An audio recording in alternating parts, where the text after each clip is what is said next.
গত 2 বছর ধরে দেশের রাজনৈতিক ও অর্থনৈতিক অস্থিরতার প্রভাবে নীলফামারীর নারী কৃষি শ্রমিকদের মজুরি প্রায় অর্ধেক কমে গেছে। এসব শ্রমিকদের নিয়োগদাতা কৃষকেরা জানাচ্ছেন, কৃষি পণ্যের ন্যায্য দাম না থাকায় মজুরি কমেছে। নীলফামারীর আলু, মরিচ বা ধানের ক্ষেতে নারী শ্রমিকরা কাজ করেন প্রতিনিয়ত। 2 বছর আগেও যাদের মিলত সর্বোচ্চ 400 টাকা, এখন তা নেমে এসেছে 250-তে, কোথাও কোথাও তা 150 টাকার নিচে। দৈনিক কাজের নিশ্চয়তা থাকলেও পুরুষের তুলনায় নারী শ্রমিকদের বেতন সবসময়ই কম। পেটের দায়ে এই কম মজুরিতে কাজ করতে বাধ্য হচ্ছেন তারা। 250 টাকা কি দিয়ে কি হয়? কিছু হয় না। চাউলে খান না, স্বামীর জীবন বাঁচান না, মা বাপক বাঁচান না, নিজে বাঁচি। আর নারী পুরুষের তো সমান অধিকারই। মজুর 500 টাকা তো আমাকে 500 টাকা নিবেন নাকি? আমার 300 টাকা হাজিরা দিব না? আমার কাম কম করেছি, দমও নাই নিয়ে আজি।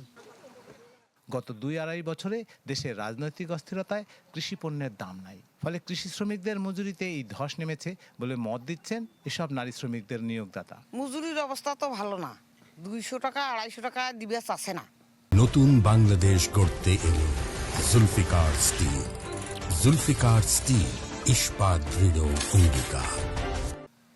আর আগের বার তো করছি আমরা 300-350 টাকা, 400 টাকাও করছি। এখন মালের দাম নাই জন্য, আলু, কচুর, ধান চাউলের দাম নাই জন্য পুরুষগুলা 300, 350, 400-র মধ্যে পাওয়া যাচ্ছে, মহিলাগুলা তো 200-র মধ্যে আমরা পাচ্ছি। জাতীয় ও আন্তর্জাতিক পর্যায়ে সংঘাত ও অস্থিরতার কারণে লিঙ্গ নির্বিশেষে মজুরি কমলেও নারী শ্রমিকদের অপেক্ষাকৃত বেশি কমেছে বলে মনে করেন প্রশাসনিক দায়িত্ব পালন করা এই নারী কর্মকর্তা। দেশের অর্থনৈতিক উত্তরণের সাথে সাথে নারীর অধিকার পরিস্থিতির উত্তরণ ঘটবে বলে আশাবাদী তিনি। দেশের অভ্যন্তরে অনেক কিছু চেঞ্জ আসছে। এই যে বর্তমান যে অবস্থাটা আপনি তুলে ধরেছেন, সেটা থেকে নারীরা উত্তরণ ঘটবে এবং নারীরা প্রাপ্য যে মজুরি সেটা তারা পাবে আশা করি। 2022 সালে আদমশুমারি ও গৃহগণনায় জেলায় 6,15,291 জন কর্মীর কথা উল্লেখ থাকলেও তাদের কতজন নারী তার উল্লেখ নেই কোথাও। রায়হান সবুক্তগিন, চ্যানেল 24, নীলফামারী।